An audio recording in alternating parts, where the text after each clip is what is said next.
Let me start by quoting a sentence from Article 1 of the Treaty of the European Union. Quote, "The treaty marks a new stage in the process of creating an ever closer union among the peoples of Europe, in which decisions are taken as openly as possible and as closely as possible to the citizen." End of quote. So, taking the sentence as authoritative, we can easily decipher the meaning of the phrase ever closer union. It refers to a progressive growth of supranational institutions, now called the European Union, gradually taking competences from the member states so that those institutions serve people better. This interpretation of the sentence is corroborated by the series of European treaties, starting with the Treaty of Paris and culminating in the recent proposals for a treaty change. With each treaty, the competences of the EU institutions become stronger and stronger. Now, if that is what this phrase means, we can see that the quoted sentence contains a glaring contradiction. One cannot have it both ways. On the one hand, an ever closer union, and on the other, a system in which the decisions are taken openly and closely to the citizen. It's either or. Either we build huge supranational institutions and then we are closed and then we are as remote from, as inaccessible to the citizens as possible, or we want to be close to the citizens, and then we must resolutely oppose supranational bureaucratic hypermonsters. The claim that the European Commission can be closer and more open to the citizens than the government of a member state offends human intelligence. So whoever wants to reform the European Union to make the EU more humane and workable should start by scrapping the quoted paragraph and banishing the ever closer union concept from the political discourse. But this is just the beginning. The phrase conveys more poisonous presuppositions.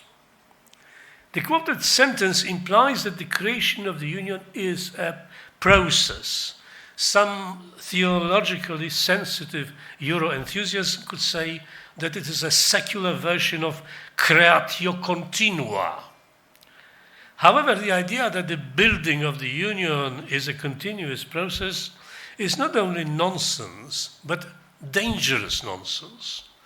It goes against everything we managed to learn about the proper functioning of the state.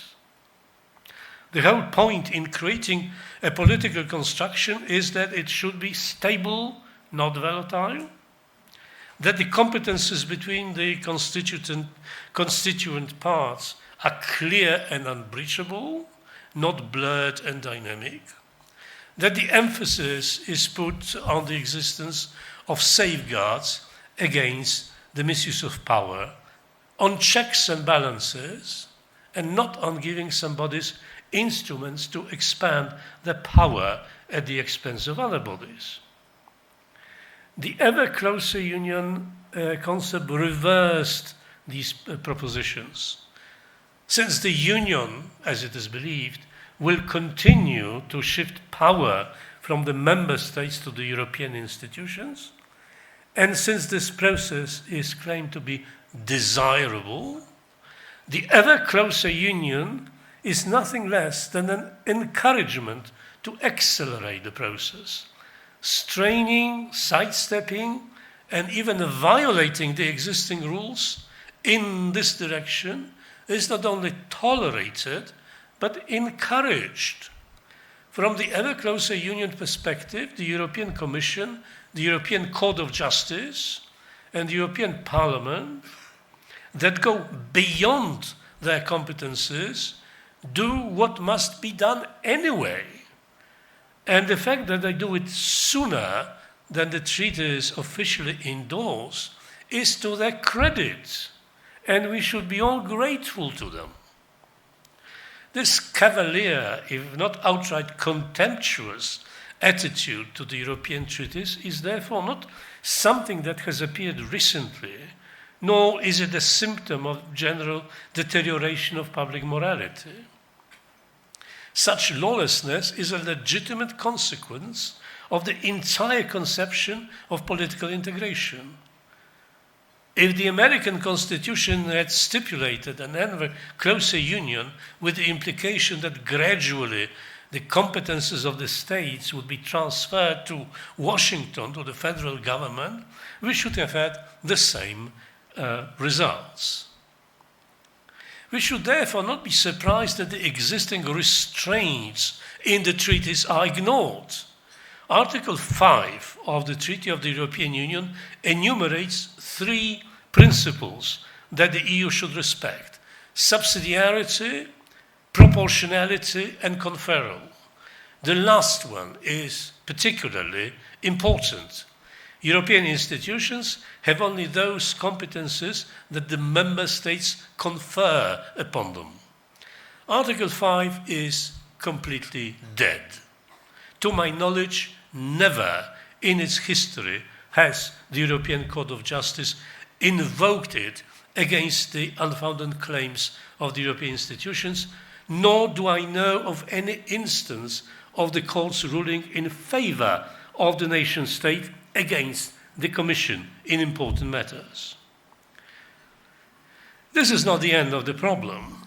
Since the change goes in one direction, and this one direction is inscribed in the constitution of the European structure, then it follows that only certain political parties are legitimate.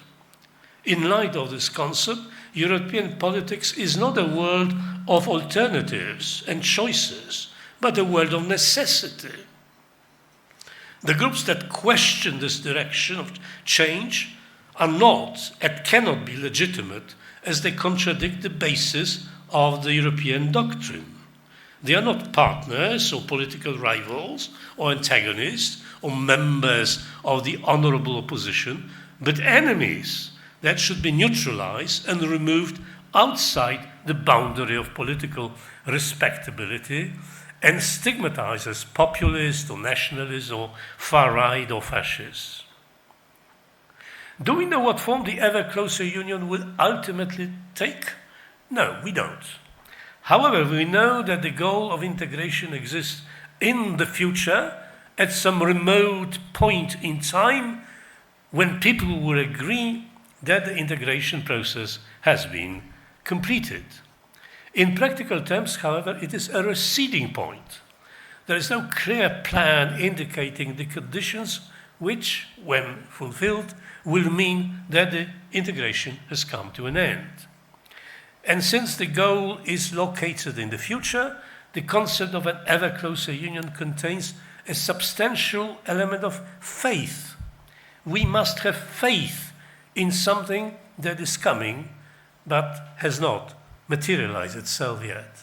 To be a good EU man, one needs saltus fidei, a secular leap in faith, which in turn forbids one to doubt. Raising doubts is like a sin, a secular sin, obviously. And those that dare to question faith are unrepentant and unrepentable heretics. This is one of the paradoxes of our time. The modern men, seeing themselves as progressive, forward-looking, open-minded, tolerant, enlightened, unbiased, permissive, and unbigoted, teaching others to be critical and skeptical, are in fact the opposite of what they preach. The list of taboos and dogmas with respect to which no skepticism or criticism is allowed is surprisingly, or perhaps unsurprisingly, long.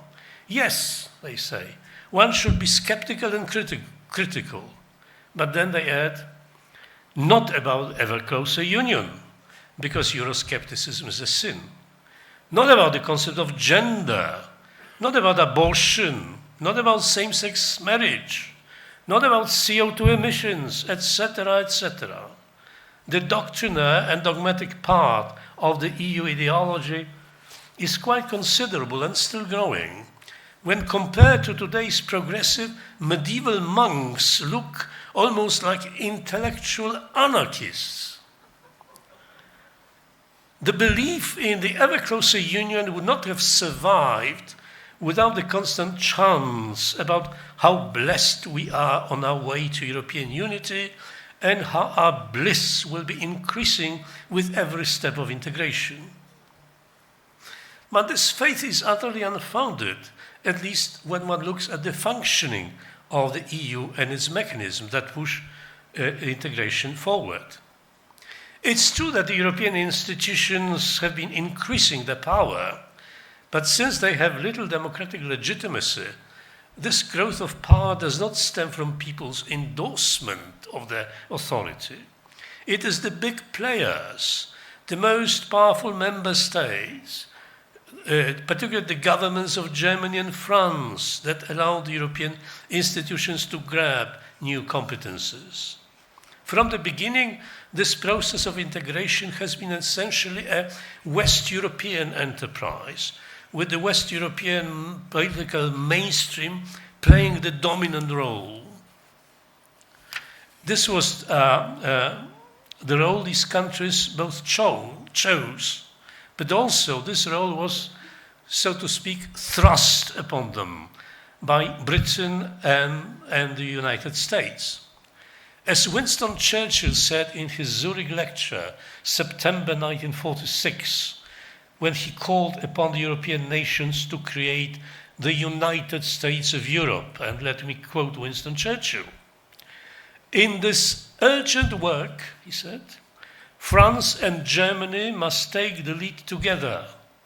Great Britain, the British Commonwealth of Nations, mighty America, and I trust Soviet Russia must be the friends and sponsors of the new Europe and must champion its right to live," unquote. It is true that this self-proclaimed and conferred upon leadership implies that the European institutions' growth of power will result in the creation of some kind of federal supranational government ruled by supranational political elites. But this is only a part of the story. The other part is that the more power of the institutions acquire, the more political instruments fall into the hands of the West European governments to steer European politics. Simultaneously, a different process unfolds itself in other parts of the EU. The acquisition of power by the European institutions is accompanied by restricting the sovereignty of weaker countries, mostly from Eastern and Central Europe. The immense growth of the power of European institutions over the last 2 decades was possible largely because of the big enlargement in 2004, where a number of weaker states joined the EU. The Commission, the Council, and the Parliament ceased to be a club of West European member states, relatively equal, with the political elites emerging from the same melting pot, inherently left or left-leaning, regardless of the official political and ideological label. With the new and weaker members, themselves admitting being weak and asking their Western allies for leadership, the club, naturally as it were, accepted the newcomers' inferior position and their own superior status. Some of the East and Central European politicians implored the West European governments to strengthen their leadership in the EU and thereby more or less openly and even enthusiastically accepted the inferior status of their own countries. In this new situation, the European institutions could expand their authority. They could admonish, forbid, censure, threaten, blackmail, and punish the weaker partners. And the weaker partners had no will, power, or means to react in kind. The result is that over the last 2 decades, the power of the European institutions has increased considerably, all at the expense of the weaker states of the so-called New Europe. Some argue, and I tend to agree, that there has emerged a new version of traditional colonialism, this time not external. This external colonialism has been condemned and exorcised, but internal, carried out, as in the past, in the name of progress and enlightenment. This time the savages are the conservative tribes somewhere in Warsaw, Budapest, Ljubljana, Bratislava. There are also some conservative tribes, the savages in western part of Europe. And the colonizers reside in the bureaucratic structures of Brussels, Paris, Strasbourg, Luxembourg, and other big centers of power. Fortunately, the colonizers do not have it as easy as they initially hoped.